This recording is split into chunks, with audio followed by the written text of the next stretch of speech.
Hey, Wrestling World, keep up with the culture and listen to this episode in full on YouTube, Spotify, Apple Podcasts, and Google Podcasts. Make sure to give us a follow on TikTok, Instagram, and Facebook and fall under the influence. What's going on with it, guys? Welcome back to Cultural Influence, man. Shout outs to the constructor who built this new setup for us, man. That's one hell of a guy, man. Yeah. Very great with us, man. Cultural Influence, we got a good employee staff over here. But a few weeks ago, me and Richie, we embarked on this run of the Tribal Chief, and it's still going. It's not in past tense, and we got to go ahead and add this map up. We got to add a potential. We got to add a person who Roman has encountered over these last 2 to 3 years, and let's just say it's very interesting, should I say? Yeah. But before we do all of that, let's go ahead and take a look at who we got on here so far. Because and for those of you who don't know, we go ahead and we labeled these opponents that Roman Reigns has encountered. We labeled them as a casualty, or we state them if they benefited. And we got a few people in the middle who weren't affected by Roman Reigns, by the run of Roman Reigns, known as the Tribal Chief. Richie, as you look on this list, man, is there any people that's pretty notable on here, man, that you kind of are shocked to see? Oh yeah, there's quite a few of them. There's a bunch of guys we don't really see anymore either. But I do. Before we get started, I just want to have a moment of silence for all of the casualties that Roman Reigns heard. Oh, most definitely. Okay, thank you. There we go. Yeah, man. It's like, I think one of the most, seeing Kevin and Sami Zayn in the benefits category, this was, and mind you guys, this was recorded before WrestleMania, okay? And so I think seeing their rise and seeing that they got a WrestleMania main event out of this, that makes them even one of the highest benefits in this list. Yeah. Also looking at it, I kind of want to, I'm starting to feel like we might have to add somebody else to that in the future. Who are you talking about? Solo Sikoa. You're right. You're right, man. He's definitely coming more into play as this storyline goes on. But today it's not about Solo, because we're going to let that unfold. We're here to talk about the American Nightmare, Cody Rhodes. All right, man. I'm kind of in between on this. I felt like, okay, this might be a rush because the Roman Reigns and the Cody Rhodes story technically isn't over. Nah. It's not over. But as of now, it's been a month since WrestleMania. Cody has went on to feud with Brock Lesnar. So it's safe to say that Roman's not clear cut in his, he right now he's in his peripheral as of now, because, my man just challenged Brock to a fight, man, a street fight or whatever it is in Saudi Arabia. And I just want to also shout out to Brock Lesnar, man, because I think Brock Lesnar, once again, reminding of us that there's more to me than just standing in the middle of the ring and pumping up and Paul Heyman talking.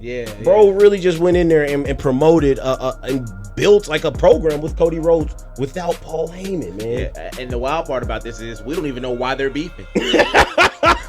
We don't. I mean, I guess it's wrestling and we all want, here's another thing. Brock Lesnar can't even fight for the world title. You know what I'm saying? So you can't even say that he's feuding over the world title, but maybe he's fighting over just presence. You know what I'm saying? Another, like Cody said, another alpha male. Yeah. Being in this area. You know what I'm saying? And if you can't fight for the title, you're not about to stop me from being able to be the top guy. Yeah. So maybe he's just hating. Yeah, and I think Cody kind of said it in the promo, he feels threatened by Cody's presence because Brock Lesnar has quietly been that guy to slowly put people over. He's been crazy. Yeah, he's been counting the lights more than you would think that the indestructible beast should. Yeah. And Brock is just kind of on that. No, you're not on my watch, bro. Yeah. And I feel like with this going on, there's only so many people that are near that Roman Reigns level, and Brock Lesnar is one of them. So with Cody still feuding with Brock Lesnar, and if he can come out of this on top, he'll still be in the running. It's like, hey, you couldn't beat me by yourself. I beat your biggest op. That's just what happened. And but I think it's really cool that they're continuing it because it's giving both men something really big to sink their teeth into right now. Oh, most definitely. And one thing I just want to also note, You know, that World Heavyweight title would probably look good on Brock Lesnar too. Pause. Issuing a warning to anybody who wins that new World Heavyweight Championship. Hey, yo, because I can already see Seth getting tossed like a rag doll 5 seconds after being like, yeah, exactly. So, you know, oh snap. And I think, you know, that gives Brock, and we've seen Brock hold the Universal title for God knows how many times. So what's to say we see him run with Big Gold? I think it would look good. I think it definitely could happen. I feel like that could be Seth Rollins' first challenger after he wins this championship. Oh, for yes, right, yeah. But man, let's go ahead and get to Cody Rhodes. Casualty. Now, I'm not saying he's a casualty, but labeling Cody as a casualty wouldn't be as far-fetched as some would think. Because Cody comes back and his whole purpose is to get the WWE World Heavyweight Championship. He loses in the main event of WrestleMania. He wins the Royal Rumble. He had a tour peg. Like, the story was there. So I also want to say this. I think that if Roman wasn't champion, we could also see Cody with the title at this moment. Yeah. I think Cody could even have the title earlier than a year back into his return if Roman wasn't at the top of the mountain. Oh yeah. So to say he's a casualty is not far-fetched. Where do you stand on that? I say it's too early to call Cody a casualty because Cody's story is not finished. You know, we have to see Cody finish this story, and as of right now, he's just kind of in limbo. But I think Cody's fate relies on what they're going to do with Roman. You know, going into SummerSlam, we don't even know who Roman's going to be feuding with, you know, and we don't know if Cody has to wait another year of Roman's reign. They got to keep him hot. Yeah. And that's going to be much harder the further this year progresses, you know, and I don't see them wasting Roman's run and him losing at SummerSlam to Cody Rhodes unless Cody Rhodes wins Money in the Bank this year, and then Cody's like, hey, I'm not cashing in until WrestleMania next year. And so then maybe we have a whole year build, not a whole year build, but you know, close to a year of build for Cody Rhodes versus Roman Reigns 2. You know, that's a good point. So with you saying that, I want to carry on to that. I think with you saying that gives, what's to say that doesn't make Cody a casualty if WWE's ability to keep Roman and Cody steaming hot until next year. So what's to say that next year rolls around and one or the other or both isn't as hot as they are now, and WWE presents Cody versus Roman 2. Now, once again, this is very hypothetical. But I'm just sitting there saying, what if the Cody or the Roman project isn't as hot as it is now? And that ability to pull that trigger becomes very regrettable. Does that make Cody a casualty? Does that make it a casualty? I don't think it makes him a casualty, but it just means he suffered a bit. You know, because regardless of what happens, as long as Cody gets his lick back, he'll come out of this on top. And I don't think he'll fall by the wayside of this storyline. It's very possible it's WWE. They can wake up tomorrow and just be like, yo, screw him, let's do something else. But Sami Zayn almost did that. Yeah. He literally almost threw a wrench into the whole Cody and Roman program. Yeah. You know what I'm saying? So what's to say that, like, I don't know, freaking Seth Rollins or just a hot wrestler from NXT just comes up and just takes WWE by storm? Because Sami Zayn literally almost had WWE do a whole detour in February. Yeah, and this leads to the thing where, do you want them to book way in advance or do you want them to do what's hot right now? You know, like it's kind of a double-edged sword when you're a booker. It's like, hey, we book our stories out far in advance so they make sense. But when something is hot and you have lightning in a bottle, you got to strike right then and there. You know? And for as hot as Sami Zayn was, that was definitely lightning in a bottle, and it would have been a great moment. But long term, what would it have been? You know, true. So I just feel like if they can just keep both men interesting, depending on what they want to do with Roman, because I swear to God, if we go to next September with Roman Reigns being WWE Championship, it is going to be a life. The storyline's going to be on life support. It is. You know, it is. So with that being said, I think we should put Cody in the middle as of now, because I think Cody. Do you think? Okay, let me ask you this then. Do you think Cody came out of the match better or worse or still in the middle? I think he came out in the middle. I think that's very fair. I think that's the best decision to make right now, because Cody's not worse off. He doesn't look as good as he looked before WrestleMania. That is for sure. Yeah. So I can't say he benefited. So yeah, He's in the middle, man. He's in the middle, yeah. And I think like with I said this in our last episode. I said that Cody, that WWE is putting that extra layer of protection for Cody when they're inserting him into this feud with Brock Lesnar. And I wanted to sit there and kind of get over my feelings because I wanted to say maybe they're just adding extra layer of protection so Cody, could look strong when he eventually beats Roman and stuff like that. But hey, man, I don't know. But I feel like them leading up to a WrestleMania story of Cody getting his lick back from this year would be great. It would be great. I think it could be great.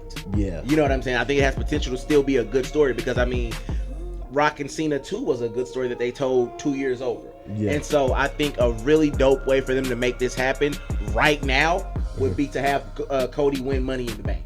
Yeah. And I hate that because we're wasting Money in the Bank on somebody that doesn't need it. Yeah. And you got a second World Heavyweight Championship that you could really just kind of because I think with Roman being champion these last 3 years, anybody who won the freaking Money in the Bank was already laughed at. You know what I'm saying? Look at Theory. yeah, exactly. They haven't done anything with it the last 2 or 3 years anyways. And so I feel like having Cody Rhodes win Money in the Bank and being like, hey, yo, next year WrestleMania, Roman, your ass is mine. So hold on to it because I'm gonna be sitting there waiting for you. You can't beat me. You can't beat me without help. You know what I'm saying? And next year I'll be ready. I think that's a cool way to do it. But and that's the thing though, man. Like it kind of goes to what I said earlier. You gotta keep Cody hot and cause bro, Brock ain't gonna be here full time. Brock is not cause I'm gonna say, by the way things is looking, I'm thinking Cody is gonna lose to Brock at Saudi Arabia. And then we're gonna go into SummerSlam and there's the rubber match, right? Yeah. So you got from August or July because no, but we still have money. We have Money in the Bank before SummerSlam. Oh, we do.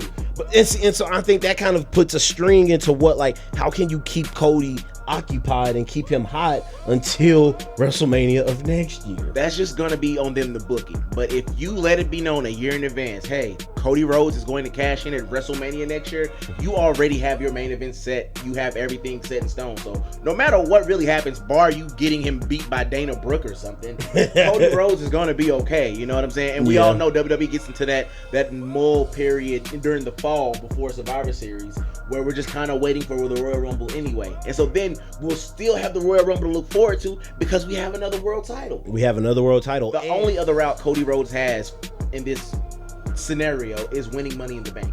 He's not even on SmackDown or winning Royal Rumble again next year. And then that leads to the problem that you mentioned before where it's keeping him hot from now until the Royal Rumble. Exactly. And the Rumble, I don't know if people noticed the formula, but the Rumble usually falls in the hands of the hottest person that's hot at that time.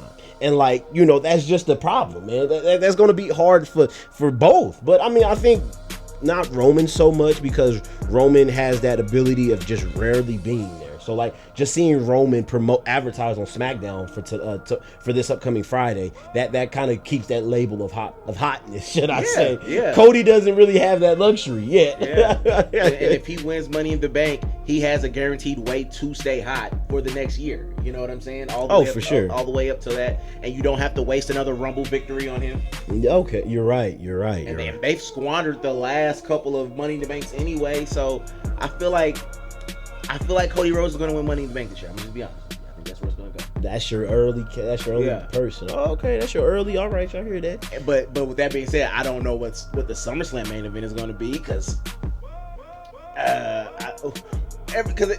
if Cody Rhodes win Money in the Bank and lets it be known, that just means everybody Roman is about to wash for the next year again. But then if WWE really wants him to beat Hulk Hogan's record, that leads us to September next year, and it's just. The numbers don't lie, and they spell disaster for everybody in WWE, fans, wrestlers, Jesus Christ. Yeah, so with that all being said, let's go ahead and end this segment with putting Cody Rhodes in that lucky middle spot for now, guys, because this list is going to evolve. I love talking this list, man. And the sad thing is, I want to be very courteous and I want to be very open here on Cultural Influence because, as you just said, we got Bobby, we got a potential AJ and Roman showdown. I don't want to just throw all these guys in casualty mode. I want to be very open-minded to discuss. And so, like, you know, Cody could definitely be, he could be in a temporary spot. Hell, all of these guys can be moved around at one point or another. Yeah. But just the fact that we haven't seen Edge or Finn Balor or Drew McIntyre, Seth Rollins might be, you know, a person you could possibly move over, but his impact with Roman, because we're going to see Roman and Seth lock horns again. Let's just. So? Oh, I know so. I know so. I think they're being kept apart for a reason, and I feel like they're both going to have their importance away from each other. Oh yeah, but I think when they're lock horns, it's going to be towards the tail end of Roman's run.